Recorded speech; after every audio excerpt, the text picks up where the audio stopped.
갈라디아서 3장 23절에서 29절 같이 한 목소리로 합독합니다. 믿음이 오기 전에는 우리의 율법의 감시를 받으면서 장차 믿음이 나타날 때까지 갇혀 있었습니다. 그래서 율법은 그리스도께서 오실 때까지 우리에게 개인교사 역할을 하였습니다. 그것은 우리로 하여금 믿음으로 의롭다고 하심을 받게 하시려고 한 것입니다. 그런데 그 믿음이 이미 왔으므로 우리가 이제는 개인교사 아래에 있지 않습니다. 여러분은 모두 그 믿음으로 말미암아 그리스도 예수 안에서 하나님의 자녀들입니다. 여러분은 모두 세례를 받아 그리스도와 하나가 되고 그리스도 옷을 입은 사람들이기 때문입니다. 유대 사람도 그리스 사람도 없으며 종도 자유인도 없으며 남자와 여자가 없습니다. 여러분 모두가 그리스도 예수 안에서 하나이기 때문입니다. 여러분이 그리스도께 속한 사람이면 여러분은 아브라함의 후손이요 약속을 따라 정해진 상속자들입니다. 아멘. 차별에서 하나됨이로라는 제목으로 말씀을 나누겠습니다. 우리가 개인적으로 감옥 생활을 해본 적은 없지만 우리가 간접적으로 그러한 경험들을 했다고 생각할 것입니다. 제일 유명한 짤을 하나 읽어드리겠습니다. 오글거릴 수 있습니다. 이거 다 아시죠? 학생이라는 죄로 학교라는 교도소에서 교실이라는 감옥에 갇혀 출석부라는 죄수 명단을 몰라 교복이라는 죄수복을 입고 공부라는 벌을 받고 졸업의 석방을 기다린다. 이거 저 어렸을 때 싸이월드 할 때 많이 돌아다녔던 짤. 지금도 검색하면 나오는데 사춘기 치기 어린 글을 읽으면서 동시에 웃기지만 동시에 또 우리가 웃는다는 얘기는 웃기지만 사춘기 답답한 그 마음에 공감을 하기 때문이라고 생각을 합니다. 그리고 억압된 군 생활을 해본 남자들은 사실 감옥의 느낌을 조금 경험을 합니다. 억압이 있기 때문에 좀 그때는 핸드폰도 없었고 그 일정 시간에만 전화를 할 수 있었고 또 여러 가지 힘듦이 많았기 때문에 그래서인지 몰라도 전역자의 상당수가 강도는 다르지만 PTSD를 경험하고 있습니다. 전역해서 군대에서 꾸는 꿈 남자들 한두 번씩 다 꿉니다. 그 힘들기 때문에 저도 옛날에 꿨던 것 같기도 하고 막 그래요. 또 이런 경우도 있죠. 우리가 코로나를 통해서 코로나 시기를 보내면서 2주 격리를 통해서 방에 갇혀있는 경험들 아마 그래도 한두 번씩은 해보셨을 거라고 생각을 합니다. 그래서 아무것도 하지 못하고 집에 있는 게 얼마나 답답한지 나가지 못하고 집에 있는 게 얼마나 답답하고 힘든 줄이는 경험을 했습니다. 감옥에 비하면 비할 건 없겠지만 그래도 답답함을 느꼈죠. 그러니까 무언가 나를 억압하는 것이 얼마나 스트레스인지를 우리는 직간접적으로 알 수가 있습니다. 우리를 위해 구속당하셨다고 표현하는 신앙의 고백은 우리가 갇혀야 하는데 우리가 즉 통제할 수 없는 상태에 갇혀 죄가 그렇게 우리를 아무것도 못하게 가두는 건데 예수께서 구속되어야 우리가 그래서 구속되는 거거든요. 구속된다는 말이 구속시켜야 한다는 얘기가 아무것도 하지 못하게 가둬야 한다는 말인데 원래 우리가 그래야 되는데 예수 그리스도가 우리를 대신해서 구속함을 당하셨다. 우리를 구속하셨다는 얘기는 구출하셨다는 얘기도 포함되어 있지만 그 안에는 우리가 아무것도 하지 못하고 가만히 있어야 되고 억압을 당해야 되는데 예수가 그걸 친히 대신 지어주셨다라는 것을 표현합니다. 오늘 본문에 보면 이제 말미 편제 좀 이제 중반이잖아요. 3장이 끝인데 23절에 보면 믿음이 오기 전에는 우리는 율법의 감시를 받으면서 장차 올 믿음이 나타날 때까지 갇혀 있었습니다. 자, 율법이 모세오경 토라를 얘기한다고 말씀드렸죠. 토라는 우리의 죄의 상태를 파악할 수 있게 합니다. 율법은 우리의 죄의 상태를 파악하고 점검하고 검증하게 해주지만 그것이 믿음의 수단이 될 수는 없습니다. 그 차이를 우리가 늘 신앙생활을 하면서 잘 견지해야 됩니다. 여전히 지금 우리에게 유효하거든요. 율법, 모세오경 굉장히 중요하고 그걸 통해서 우리가 여러 가지를 확인할 수 있지만 모세오경이 우리를 구원하지는 않습니다. 바울의 말은 계속 그 부분이거든요. 율법을 믿음의 수단으로 바꾸면 그 율법은 우리를 가두는 감옥으로 변화한다는 사실입니다. 사실은 율법 그 자체는 우리에게 자유를 주기 위해서 너는 자유를 주기 위해서 주어진 하나님과 더 가까워질 수 있는 그 진짜 자유를 누리게 해준 거지만 그것이 믿음의 수단으로 바뀌면 감옥으로 변한다는 사실 잘 기억하셔야 합니다. 왜냐하면 1932년 올더스 헉슬리가 쓴 멋진 신세계라는 소설이 있습니다. 이 소설의 주요 내용은 혁명을 통해 자유를 차지를 했지만 결국 또 다른 형태의 억압이 자리 잡는 사회를 강렬하게 묘사한 대표적인 디스토피아 소설입니다. 이 소설은 미래 사회를 배경으로 합니다. 100년 전인데 지금이랑 매우 유사해요. 인류가 전쟁과 혼란을 없애고 평화의 안정을 유지하는 대신 강력한 통제 속에서 살아가는 모습을 보여줍니다. 인간 사회는 혁명을 통해서 고통, 전쟁, 가난, 질병을 없앴지만 대신 개인의 자유를 철저히 통제하는 사회를 만들었다는 겁니다. 그 거기에서 나타나는 현상이 뭐냐면 사람들은 유전자 조작과 조건반사 교육을 통해 태어날 때도 계급이 정해집니다. 자유롭게 사고할 능력을 박탈당하고 모두가 행복한처럼 보이지만 실은 진정한 이 감정과 개성이 사라진 시대. 인간은 무언가 자유를 찾지만 그 자유를 통해 또다시 무언가를 억압하는 모습을 보입니다. 멋진 신세계 안에서만 일어나는 일들이 아니라 사실 지금도 안타까운 건 자유를 주창하는 사람들이 굉장히 자유를 억압하는 부분들도 많이 있고, 그래서 다크나이트에 보면 조커가 배트맨한테 범죄자를 잡는 것조차도 자유를 억압하는 일이라고, 자기는 진짜 자유를 찾아서 이 행동을, 범죄를 저지른다라고 얘기하는 경우도 있다는 것입니다. 그러니까 사람은 계속 무언가 자유를 끊임없이 갈망하지만 늘 패턴이 그런 것 같아요. 자유를 갈망하지만 그 자유를 또다시 억압하는 어떠한 시스템이나 행동이나 어떤 모습들이 보인다는 겁니다. 그러니까 율법이 그러한 거죠. 죄를 가르치는 것들을 계속 지향하고 있지만 결국 우리를 억압하고 감옥으로 보내는 것들을 볼 수 있는 거죠. 오늘 그러니까 그렇게 빗대어서 바울이 얘기하는 겁니다. 그리고 율법에 대해서도 이렇게도 비유하네요. 24절을 보면, 그래서 율법은 그리스도께서 오실 때까지 우리에게 개인교사 역할을 하셨습니다. 그것은 우리로 하여금 믿음이 의롭다고 하심을 받게 하려고 한 것입니다. 여기 개인교사 역할을 했대요. 이게 뭘까 생각을 해보면 최근에 이슈가 되었던 것을 소개하겠습니다. 유튜브에서 개그맨 이수지 씨가 대치동 엄마들을 패러디하는 영상이 SNS를 강타했습니다. 이슈가 장난 아니었죠. 제가 봐도 너무 대단했고 진짜 소름 끼칠 정도로 그런 풍의 아줌마들이 있거든요. 본래 연기력이 뛰어난 연기자였기 때문에 그녀가 사실 패러디하는 게 되게 다 대단하잖아요. 근데 이게 대치동 엄마들의 모습을 보여준 영상이 파급력이 어마어마했습니다. 사실은 진짜 역대급으로 강남 대치동을 뒤집어 엎었는데, 교육의 열성인 대치맘들, 흔히 말투와 그들의 평상시 모습, 패션 아이템까지 완벽하게 묘사했습니다. 특히 제 눈에 띄는 건 보통 연예인들은 유행을 선도하는 존재들인데 이수지는 유행을 종식시키고 있는 것입니다. 그래서 그녀의 현실 고증은 지금 강남에 몽클레어랑 고야트 가방을 완전히 사장시켰다는 얘기가 나옵니다. 그래서 그 2탄 나왔을 때 그 몽클레어 다 팔고 털조끼 그 밍크 코트 입었는데 그거 다 또 이수지가 입고 나서 그것도 다 아직 안 입는다라는 얘기가 있습니다.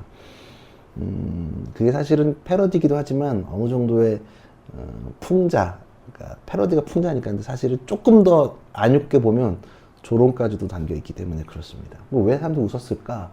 그게 현실이니까. 왜냐면 거기서 묘사하는 모습이 어떤 걸 묘사하는 거였냐면, 그녀가 연기하고 있는 거는 요즘에 대치동에 7세 고시가 있대요. 7세 고시 안 들어봤죠? 7살짜리 고시. 진짜 빡센데, 초등학교 때 수준 높은 학원을 보내기 위해서 7살 때부터 준비하는 것을 고시에 빗대어서 나오는 게 7세 고시라고 합니다. 그러니까 1학년 때 돈이 있어도 애가 실력이 없어서 최상의 반을 가지 못하면 학원을 못 보낸대요. 그러면 진도 못 따라간다고. 7살 때부터 1학년 때, 초1 때부터 탑반에 들어가기 위해서 7살 어린이들을 바쁘게 살아간다고 합니다. 아이들을 잘 가르치기 위해서는 관심이 필요합니다. 뭐 지금 그 대치맘들은 사실 되게 투머치하게 하는 거라고 생각하긴 하지만, 지금에만 그렇게 아이들한테 관심이 있는 게 아니라 인류 역사 전반적으로 교육에 대한 관심이 있는데요. 사실 아이들한테 보호도 필요하고 어디로 튈지 모르는 아이들에게는 지적 수준과 인품, 인식력 못할 때까지 보호가 필요합니다. 그래서 대치맘들처럼 하는 것도 뭐 마냥 틀렸다고 말은 못하겠지만 과하게 7세 고시는 아닌 거죠. 근데 옛날에도 요때 지금 바울이 비유하는 건 뭐냐면, 아이들이 어느 정도 자랄 때까지 함께하는 교사들을 몽학선생이라고 한대요. 몽학선생. 네, 오늘 세 번역에는 몽학선생으로 나오지 않고, 여기는 뭐라 그러더라? 가정교사라고 나왔나? 개인교사라고 나왔고, 사실은, 이게 원래는 가정교사라는 뜻이거든요. 그리고 헬라어로 하면 파이다고고스라고 해요. 이게 뭐냐면, 아이와 인도자가 합쳐진 말인데 직역하면 아이를 데리고 다니는 사람들. 고대 그리스 사회에서는 6살에서 16세 사이의 아이들 가정교사로서 초등학문을 가르치고 의복, 식사, 행동을 가르쳐주는 그리고 또 학교까지도 데려다주고 데리고 오는 지금 매우 유사하네요. 대치맘들이랑 그런 역할을 했었대요. 그러면 대치맘은 아니고 노예들인데 아이들을 가르치고 후견자로서 이렇게 데리고 왔다가 데리고 오고 아이들을 가르치는 역할을 했었다고 해요. 그리고 성인 될 때까지 성인이 되면 왜냐면 아이는 아이여도 여긴 자유인이고 이 몽학 선생들은 이 개인교사들은 여전히 노예지만 아이들을 가르치는 역할을 했다는 거예요. 여전히 뭐 아무런 권한은 없고 얘가 성인 될 때까지만 이렇게 계속 그대로 똑똑하고 믿는 노예들한테 그런 일을 맡겼겠죠. 근데 오늘 바울은 이 개인교사 몽학 선생한테 비유를 해서 얘기하는 거예요. 율법은 이러하다. 왜냐하면 개인교사는 내가 성인이 될 때까지만 필요하고 보호가 필요한 거지 내가 자라나고 나면 더 이상 선생님이 필요 없기 때문에 그렇습니다. 율법이 그러하다. 어느 정도까지는 우리가 성장하는 데 매우 도움이 되지만 그게 아니고 내가 다면 필요가 없다. 헤어져야 된단 말이에요. 근데 바울이 그걸 빗대어서 얘기를 하고 있는 겁니다. 율법의 역할을 정리가 좀 되시죠? 처음부터 3장부터 쭉 보면 율법은 죄를 가리키는 역할을 하고 그리고 믿음이 언약이 먼저고 그 다음에 율법이었다. 그리고 율법은 감옥 같다. 감옥으로 억압할 수도 있고 오늘 또 율법의 역할은 또 하나 선생님처럼 내가 자라날 때까지 도움을 주는 역할이다라고 바울은 얘기하는 겁니다. 그러니까 선생 노릇 했는데 여태까지 선생 노릇 했는데 이제는 더 이상 선생 노릇 하지 말아라. 나는 이제 그 너머의 것을 본다는 거죠. 그러니까 졸업을 하면 선생님 역할, 여러분도 졸업하고 선생님들 많이 보세요? 생각은 나는데 잘 못 본단 말이에요. 뭐 교수님들도 생각은 나는데 내가 지금 해야 될 것들이 있는 거지 더 이상 거기에 얽매이지 않는다는 사실입니다. 25절에 보면 그런데 그 믿음이 이미 왔으면 우리는 이제 더 이상 이제는 개인교사 아래에 있지 않습니다. 바울이 그 얘기 하는 거예요. 그 전까지는 필요했는데 졸업했다. 졸업의 근거는 뭐냐면 예수님이 이 땅에 오시고 그걸 믿는 게 졸업 같은 일인데 예수님이 오셨으니까 더 이상 율법 개인교사는 더 이상 필요 없다. 왜냐하면 주님을 향한 믿음이 모든 것을 뛰어넘기 때문에 그러합니다. 이해되시죠? 율법은 감옥 같았고 선생님 같은데 선생님은 믿음이라는 졸업이 됐으니까 믿음이 이걸 다 뛰어넘으니까 더 이상 필요 없다라고 이야기하는 것입니다. 자, 본래 저는 옷을 좀 편하게 입습니다. 근데 뭐 돈을 많이 쓰고 싶어 하지는 않습니다. 근데 가볍게 툭툭 이게 실용적으로 되게 입고 싶어 하는데 그러니까 20대 전도사 때는 잘 몰랐는데 이제 30 중후반을 향해 가고 있잖아요. 중후반이죠. 가고 있는 게 아니라 중후반인데 20대 때는 못 느꼈던 것. 그러니까 어른들이 있는 자리에서 제가 이렇게 그냥 청바지 입고 편하게 가면 가볍게 입고 가면 그게 그렇게 이렇게 발언권이 이렇게 별로 이렇게 주목을 못 받다는 느낌을 요즘 많이 받습니다. 그래서 그냥 그런 거 싫은데 나도 그렇게 될 줄 몰랐지만 그렇다고 해서 막 아주 싫은 건 아닌데 그래도 어느 정도 어른들의 기준에서 깔끔을 유지하려고 노력을 합니다. 그러니까 옷이 되게 상황과 때에 맞게 입어야 됩니다. 성경에서 옷에 대한 비유가 많이 있는데 오늘 26절을 읽지 않습니다. 다음 시간에 묶어서 하려고 하고요. 27절을 보면 여러분은 모두 세례를 받아 그리스도와 하나가 되고 그리스도를 옷으로 입은 사람들이기 때문입니다. 너네는 이제 졸업했고 졸업의 근거는 뭐냐면 옷을 새롭게 입었는데 세례를 통해서 옷을 입었다라고 얘기합니다. 세례를 통해서 그리스도와 하나가 되고 그리스도를 옷을 입었다고 표현해요. 왜냐하면 고대 세례 의식에서는 이제 세례를 이렇게 한 게 아니라 침례를 하고 나면 어떻게 하는지 먼저 설명하면 바로 새로 지은 흰 옷을 입었다 그래요. 하고 나오면 바로 흰 옷을 입었대요. 새 옷을 입는다는 것은 새로운 신분을 갖고 새로운 생명으로 들어가 새로운 삶을 사는 것을 상징적으로 표현하는 겁니다. 세례소까지 중요한 것은 믿음을 걸게 된다는 것. 여러분들 새 옷을 입을 때 포인트들이 내가 뭔가 바뀌었을 때 대학교 갈 때 정장 하나씩 부모님들이 사주시더라고요. 저도 대학교 갈 때 왜 사야 되는지 모르는데 정장 하나 있어야 된다 그래서 근데 은근히 진짜 성인이 되니까 성인이 되니까 정장 입어야 될 순간들이 많이 있는 거죠. 고등학교 때는 결혼식에 선생님들 결혼식까지 대충 입고 와도 별로 그렇게 불편하지 않은데 성인이 돼서 결혼식에 조금 차려입고 이렇게 깔끔하게 하지 않으면 조금 약간 눈치 보이는 것도 있고 대학교 가니까 좀 지금도 이해되지 않는데 학생 애들이 꼭 앞에 나오면 정장 입고 와서 뭐 발표하더라고. 이게 참 느낌이 잘 안 되는데 다 편하게 입고 다니잖아요. 학생회 하는 애들은 책 풀 때도 그렇고 지네 뭐 어디 나가서 발표할 때도 그렇고 맨날 학교 정장 많이 입고 다녔어. 걔네들 뭔지 모르겠는데 그렇게 뭔가 신분 바뀐 거. 아까 서두에 말했듯이 저도 사실은 나가면 목사라서 옷을 막 그런 게 아니라 상황에 맞게 내가 깔끔하게 옷을 입고 그 모습에 걸맞는 행동을 해야겠다라는 생각을 하고 저도 목사니까 지금 교회에서 입고 제가 거의 안 입었지만 성의를 입는단 말이에요. 목사 가운 성의를 입어요. 하얀 색깔을 입으면서 내가 신분이 바뀌고 뭔가 바뀐 사람이라는 거를 증명하는 수단이 되기도 하고요. 또 옷이 여러 가지 상징을 하는데 우리 법관들 옷 입잖아요. 검정 색깔 옷. 그게 내가 너네랑 나랑 다르다는 것을 옷으로 표현하고요. 제복으로 의사들은 가운을 입고 또 경찰들은 제복, 군인들은 군복을 입고 제복을 입고 여러 가지 옷들이 신분이 바뀐 모습을 표현한다는 거예요. 그러니까 세례로 인해서 너네 옷을 갈아입었다. 이전 것은 이제 버리고 새로운 옷을 입은 사람들이기 때문에 너는 더 이상 율법이 감옥도 아니고 너를 억압하지도 않을 거고 왜?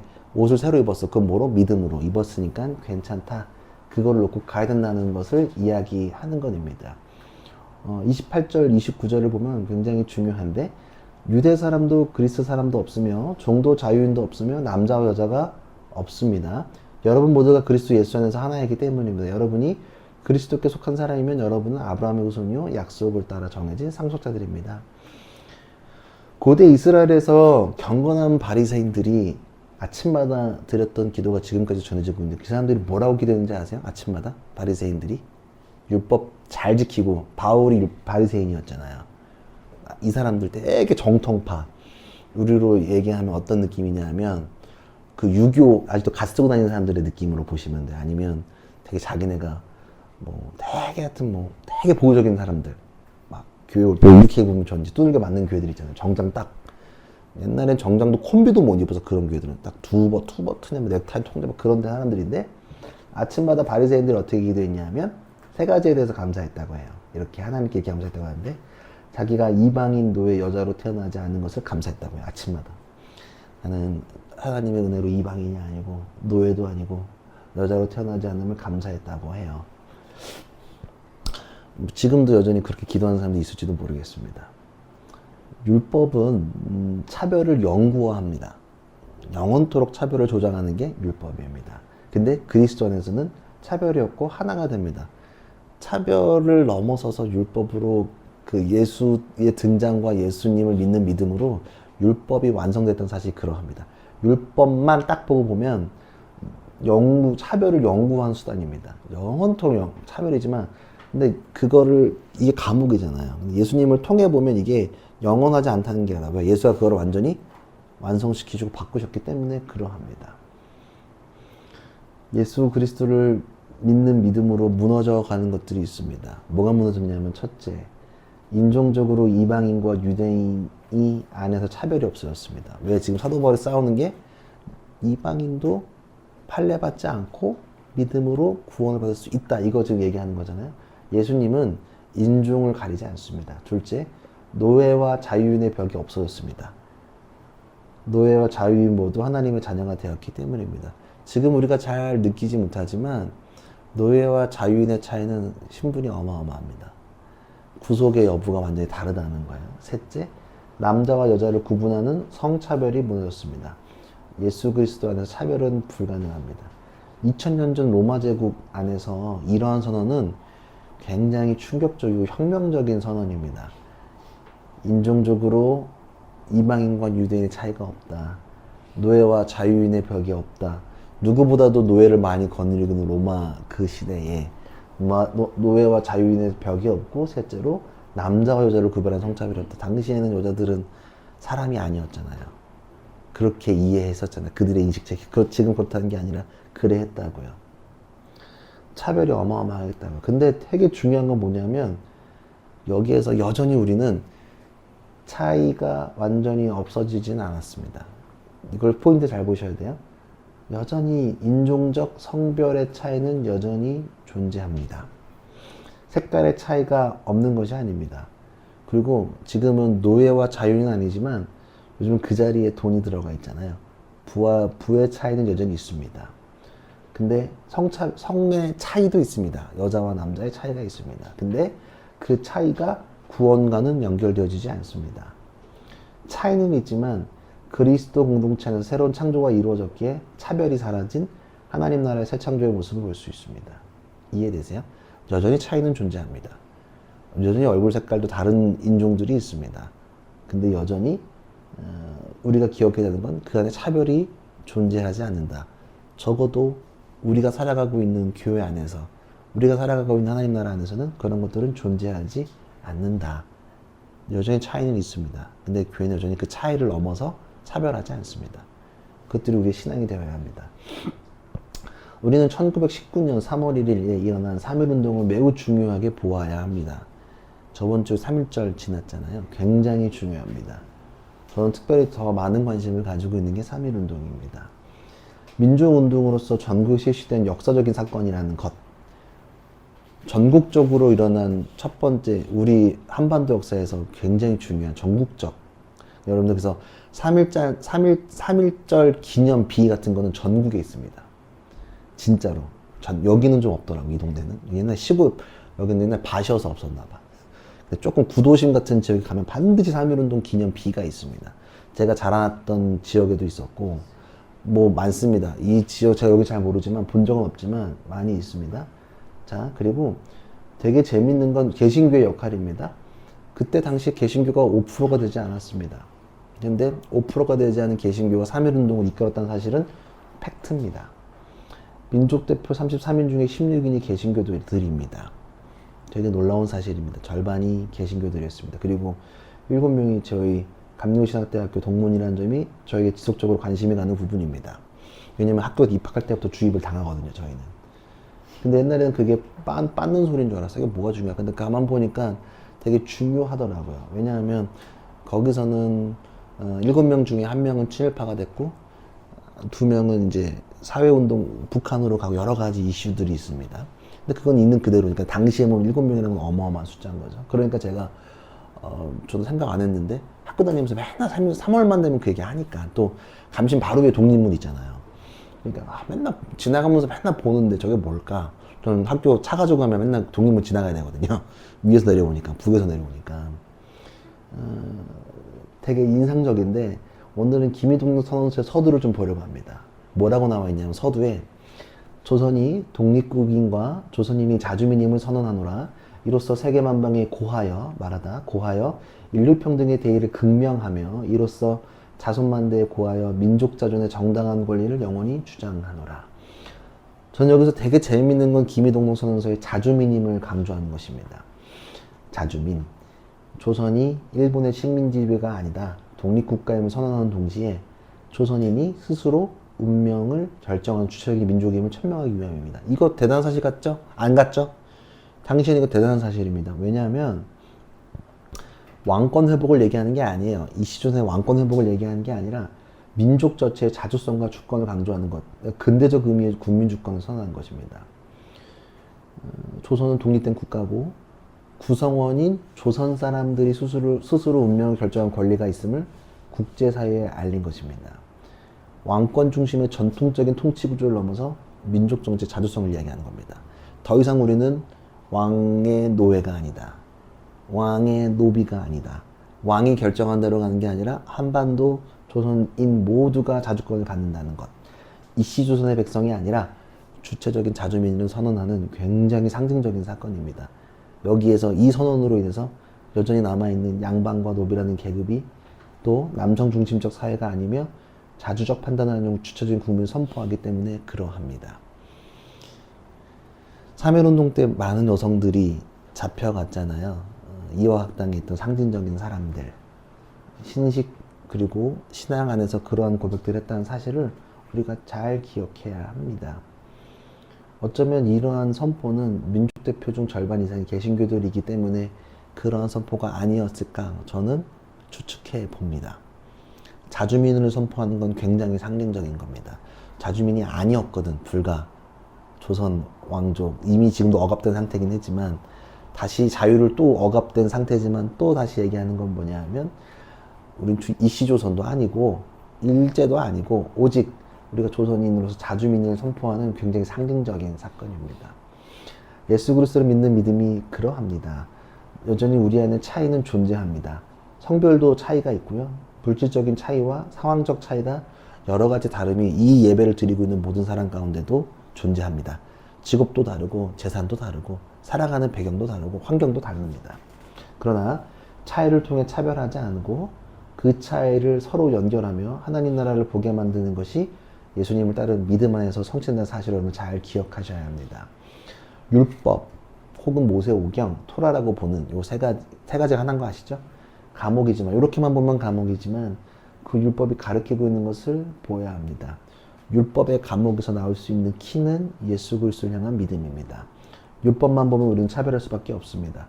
근데 믿음으로 다시 보면 차이가 차별을 이끌어내지 못합니다. 결국 우리는 주님의 죄사함을 통해서 우리가 하나가 되고 차이를 넘어 하나가 된다는 사실을 잘 기억하셔야 합니다.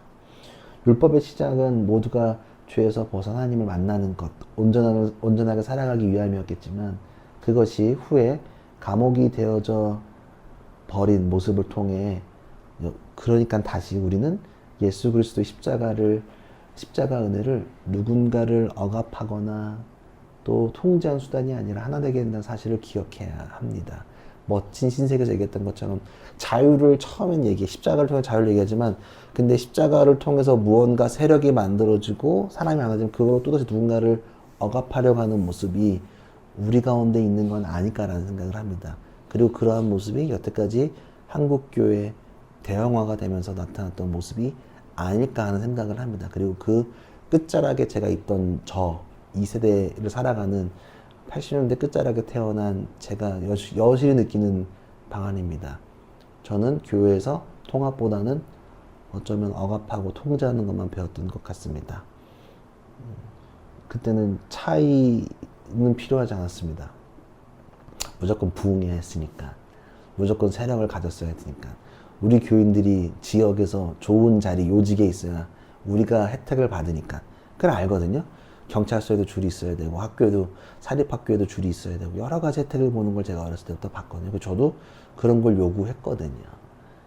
근데 예수님은 여전히 차이는 존재하지만 차별하지 않는 것. 오늘 사도 바울이 얘기했던 것처럼 이방인도 상관없고 자유인도 노예도 상관없고 남자 여자가 존재하지 않는다. 여전히 차이는 존재합니다. 그러나 차이로 차별하지 않는 것이 믿음입니다. 어쩌면 이거에 대한 씨름을 우리가 지금도 하고 있지 않나라는 생각을 하게 됩니다. 우리 안에서도 노예와 자유는 아니지만 물질로 인해 억압받고 힘들어하는 존재가 있다는 것. 근데 여러 가지 상황이 있지만 그 차이로 인해서 결국 그 모든 차이가 하나를 묶을 수 있는 건 믿음이고 그 모든 사람이 공통적으로 그 사람들의 모든 문제를 해결할 수 있는 건 오직 예수님밖에 없는 사실을 여러분 잘 기억하고요. 차이가 아니라 차별에서 하나됨을 꿈꾸는 우리 모두가 되었으면 좋겠습니다. 우리 교회도 그래서 다 차이는 있습니다. 불편한 것도 있고 다름도 있고 배경이 다 다르니까 태어난 곳도 다르잖아요. 다 그죠? 집 평수도 다르고 환경도 다르고 공부한 것도 다르고 일하는 것도 다르고 성별도 다르고 지향점도 다르긴 하지만 결국 우리가 교회는 그럼에도 불구하고 하나됨을 꿈꾸는 게 교회입니다. 촛불과 태극기가 함께 예배드리고 촛불과 함께 태극기가 함께 꿈을 꾸는 걸 해야 되는 게 교회입니다. 어느 쪽 편도 쓰지 말라는 거나 그런 개념이 아닙니다. 결국은 계속 이야기를 듣고 소통하고 맞춰가는 것들을 교회에서 해야 되는 거 아닐까. 복음 안에서 결국은 각자 나라를 사랑하고 또 각자의 주장을 하는 건데 그럼에도 들어봐. 요즘은 너무 서로 듣는 게 없어요. 다르면 그냥 적이 돼버리니까. 근데 성경은 절대 그거를 가르치지 않는단 말이에요. 그 사실을 여러분들 잘 기억했으면 좋겠고 십자가로 누구를 억압하지 마라. 우리의 신앙. 옛날에는 교회 정죄 많이 했거든요. 권사님들 앉혀놓고 하면 너 기도 안 해서 그래. 이거 많이 들어보셨죠? 기도 안 해서 그래. 그게 굉장히 상처되는 말이잖아요. 기도 안 해서 그래. 너 뭐 해서 그래. 그런 신소리들을 많이 했단 말이에요. 근데 그게 누군가를 억압하는 거거든요. 근데 십자가는 누구를 억압하는 게 아니라 내 주위에 있는 친구들한테 십자가를 주는 것. 상징적으로 목걸이 준 얘기하는 거 아닙니다. 복음을 준다는 것은, 나눈다는 것은 뭐냐면 이걸로 얘를 억압하려는 게 아니라 십자가를 통해서 자기가 구속된 거를 풀고 나오길 바라는 키 같은 거란 사실을 잘 기억했으면 좋겠습니다. 예수님의 십자가는 누구를 억압하지 않습니다. 그들에게 진짜 자유를 맛보게 합니다. 우리도 지금 이렇게 자유롭게 얘기하지만 후에 나중에 우리가 진짜 막 1000명, 2000명 되면 또 우리가 억압할까봐 나는 또 걱정이 되긴 합니다. 나도 그렇게 될까봐. 나도 권력이 생기면 나도 막 1000명, 2000명쯤 되면 제가 이렇게 다니겠어요? 막 좀 동네에서 다 알아보지 않겠어요? 다니면 막 다 알아보잖아, 동네 사람들이. 그럼 나도 그러면 2000명쯤 되면 국회의원들도 막 올 거 아니야. 인사한다고. 그쵸? 무조건 그렇게 될 거거든요. 사람들도 만족하고 또 외부에서 보는 시선도 달라질 거라고. 거기에 내가 또 취해가지고 또 잘해야 되니까 예배 많이 드려야 되니까 억압하게 만드는 건 아닐까. 또 착취하게 되는 건 아닐까. 계속 이런 말씀을 보면서 제가 흠칫흠칫 몰라요. 미래를 생각해 봤을 때 그럴까봐 아이고 어떡하나 이 생각이 듭니다. 나는 그럼 잘할까? 저도 여전히 차이를 넘어서 차별하고 있는 모습도 있는 것 같기도 하고 또 저도 엘리트즘이 어느 정도 있는 사람이라 혹시 그럴까봐 그러면서도 이번 집회 가면서도 다양한 사람을 만나면서 또 아 이렇게 교회 있구나 걱정되면서도 어떻게 그들의 마음을 아이들의 마음을 이해해 보려고 굉장히 노력하고 또 많이 소통하려고 애썼거든요. 여러분들도 저처럼 동일한 것들 우리 교회는 차이가 있지만 그걸로 차별하지 않겠다. 우리의 신앙은 차이로 억압하지 않는다. 그리고 우리는 십자가로 누군가를 억압하지 않고 우리는 십자가로 사람들에게 자유를 나눠주고 진짜 자유와 누림이 뭔지를 경험케 하는 그런 믿음의 고백들이 우리 교회 가운데 또 우리 한국교회 안에 또 우리 사회 안에 성취되고 응답되기를 간절히 소망합니다. 우리 함께 기도하며 주께 나아갑시다.